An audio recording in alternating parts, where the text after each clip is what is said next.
تصنيف المنتخبات العربية في كأس العالم 2026 المقام الصيف القادم في الولايات المتحدة الأمريكية، المكسيك وكندا. والبداية مع المنتخب المغربي الذي سيكون في التصنيف الثاني طبعا بعد إنجازه الكبير في المونديال الماضي وحلوله في المركز الرابع. أما في التصنيف الثالث فلدينا منتخبات مصر طبعا الممثل للقارة الأفريقية، إضافة لمنتخب الجزائر وتونس أيضا الممثلان للقارة الأفريقية.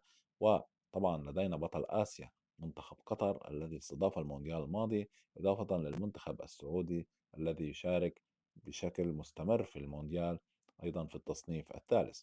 أما في التصنيف الرابع فيأتي منتخب النشامة الأردني الذي يتأهل للمرة الأولى في تاريخه إلى نهائيات كأس العالم في إنجاز كبير للكرة الأردنية.